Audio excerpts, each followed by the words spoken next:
What's up, YouTube? Welcome to the channel. Big B here with Ironclad RC. Thank you guys for riding with me. This is a channel where we tinker, test, and tune everything RC. In this episode, we're going to be working on this handmade fiberglass RC boat I built for my wife years ago. We're going to be breathing some new life into it. We're going to install this rudder and water pickup in this episode. The next episode will be electronics install, basically brushless motor, ESC, and servo. And then finally, the third episode will be the tinkering, testing, and tuning on the water, doing some test runs, working out all the kinks with this handmade, hand-laid fiberglass RC boat. Thank you guys for riding with me. Don't forget to like, comment, and subscribe to the channel. Big B here with Ironclad RC. We're going to start with the rudder here. I'm just going to kind of go through some basics with you. You know, some knowledge that I have, I'd like to share with you guys to help you with your build. I'm going to start off, you know, this is just a generic rudder from China. It's a 95mm rudder, meaning the blade length is 95 millimeters. Basically, you want to pick your rudder out according to the length of your boat. This boat is 27 inches long, and this is 95 millimeters. It's basically 15% of the boat's length. It's kind of how you want to judge or pick out your rudder length according to the hull length. And then the positioning of the rudder is also another factor here. Do you want to mount the rudder on the port side or the starboard side of your boat? So that all depends on what type of propeller you're running. I'm running a clockwise rotation propeller. There are counterclockwise rotating propellers, which are normally used in conjunction with twin motors. You know, you got your counter on the left, clockwise on the right. Since we're running a clockwise rotation, we're going to put the rudder on the right side of the boat. That's going to alleviate any type of prop torque, prop walk when the boat starts to spin up the propeller. Tidbit I guess I could share with you is the positioning. Do you want it to run lower on the rear of the boat, or do you want it to run higher on the rear of the boat? Maximum of 1/4 inch from the bottom of the boat. You don't want any type of drag. You know, when you're taking off, especially when you're taking off, you don't want this bracket here with these little nuts dragging in the water way down on the transom here. You want it up a little bit higher so you don't have much drag during your takeoff. When you're setting up your rudder, you want it to be straight down into the water. You don't want your rudder, you know, cocked to one side or the other. You want a 90 degree from the top of your boat, the water line, 90 degrees straight down into the water. Vertical. So we've got the holes marked out where we're going to place the rudder. So what I'm going to do is I'm going to just place the rudder where it's going to be mounted at, and I'm going to make sure there's no binding or hitting. You know, make sure the rudder's got plenty of room to work, and it does. You don't want it to hit the stuffing tube. You need to think ahead. Make sure it's not going to hit your propeller back here. Also, I ran into a little problem. The steering arm is mounted on the wrong side of the rudder.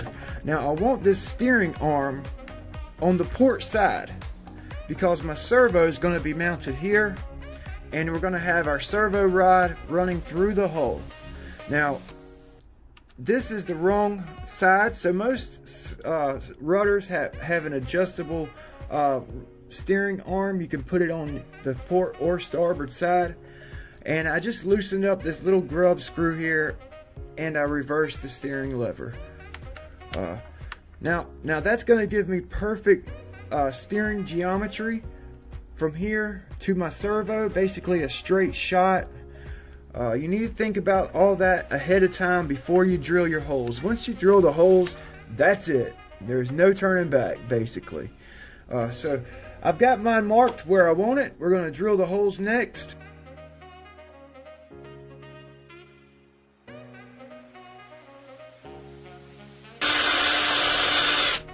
And you don't want to drill your holes out any bigger than what they need to be. Let's see if this is going to fit.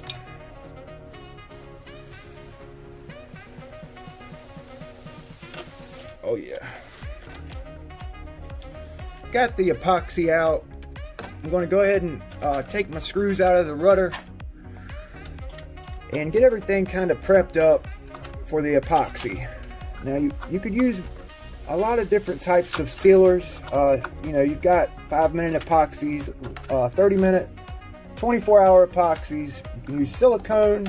I'm also going to rough up the transom where the rudder installation is going to be. Just want to kind of get a good bonding surface free of wax, grease, and oils.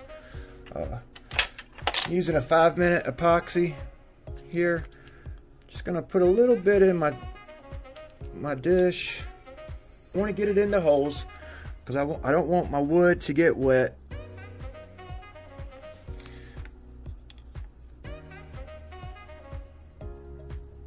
Just gonna fill the holes up and put it in the general area that I'm going to be placing the rudder.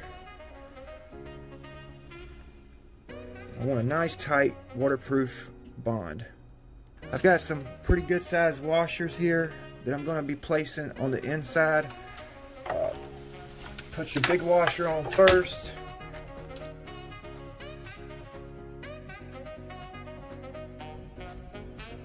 Okay, so it looks nice and straight. As you can see here, we've got the rudder perfectly 90 degrees to the top of the boat. Straight up and down vertical is where you want it. You don't want it cocked to one side or the other. Alright, so next step on the installation process is running the steering rod from the servo to the rudder.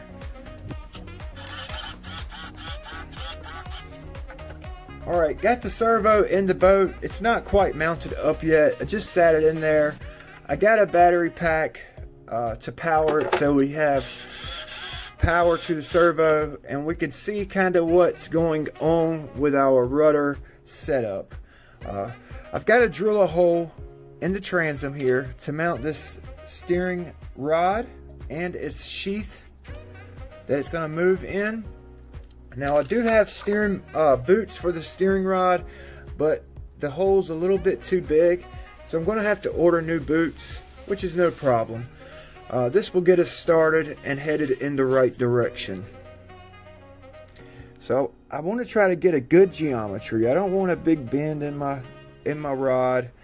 I want a kind of a straight shot. You have to take in consideration that the rudder will be moving back and forth like so. So you just want to try to keep it above the water line. On this boat it's going to be kind of tough because it sits so low in the water. Basically this the lip, this rear transom lip, it almost touches the water when it's sitting still. So I'm just going to get it, you know, lined up with my rudder. I've got a super thin rod that I'm using, so I really don't have to worry about the flex all that much. So I've got my hole. I'm gonna actually bring it over a little bit. I'm gonna look down the boat, make sure that hole is gonna be in line with everything.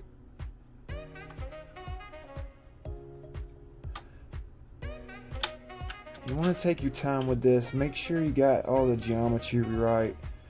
You know, you don't want it rubbing when the rudder's turning. You don't want this rod rubbing on anything. I'm actually going to try it on this outside. I was going to try to run it inside here, but I might try it outside. See if we have any hang-ups here.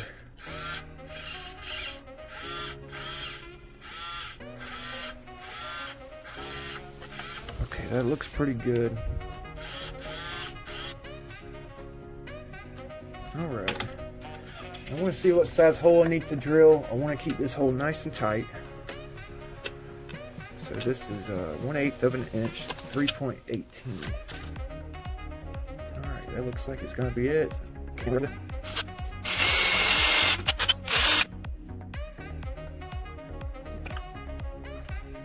since I'm using a thin wire, I think I am going to make this through hole a little bit longer.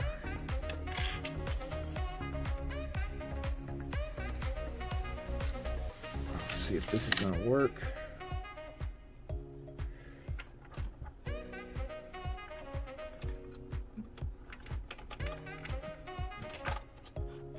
Okay, so that's max. Alright, so we need to cut this down a little bit.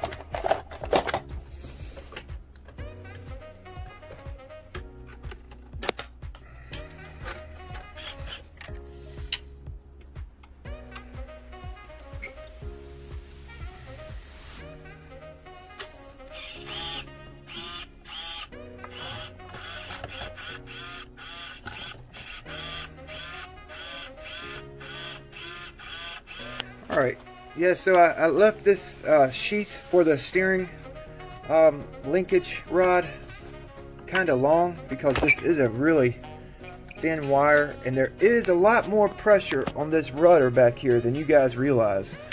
This might help you out with your build. You know, if you're trying to run your steering linkage to your rudder and your wire is thin and it's starting to bend, then you can make your sheath, I'm not exactly sure what it's called, but the steering linkage sheath that the rod runs through, make it a little bit long. That way it'll help with the stiffen up your wire so you don't have a lot of bend and flex in your system. See, it's working out pretty nice here for us.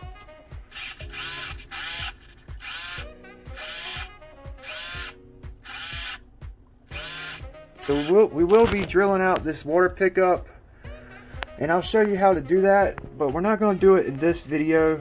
I'm going to make a whole nother video for this part because it does take some time. It's a little bit frustrating. So we'll do that in a later video. But for the time being, this rudder's pretty much done and set up. I'm just going to glass in this sheath here for the steering cable. And then right now we're about to mount up the secondary water pickup. This is something I made, you know, when I built this boat, handmade. It's just a water pickup that goes on the back here, and you can adjust it.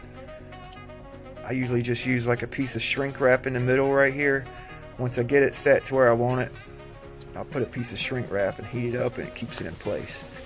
Now you guys they sell water pickups. They sell many different kinds of water pickups for these boats. They have them that you can put on the bottom on the hole, and it picks up, you know, as you're running.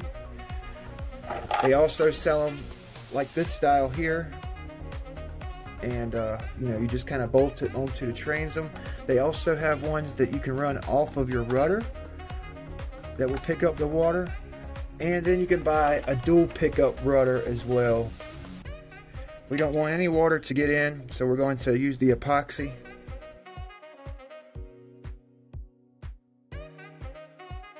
A little bit more about this water pickup here. When you're setting this up, you want to basically run it just like a 1/16 of an inch below the bottom of your boat. You don't want to run it too deep, and you don't want to run it too high because you're not going to get any water. Too deep, it's going to try to pick up too much water and create drag with your takeoff.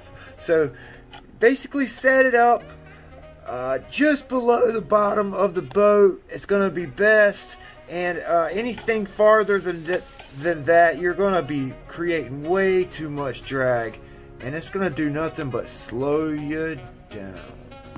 Everything seems to be working just fine. I had to move my steering arm linkage in so I can maximize the amount of movement we get with the rudder. If you run your steering linkage on the outside, the very outside hole here, you're gonna lose a lot of steering. I guess I'll just show you guys right now what I'm talking about.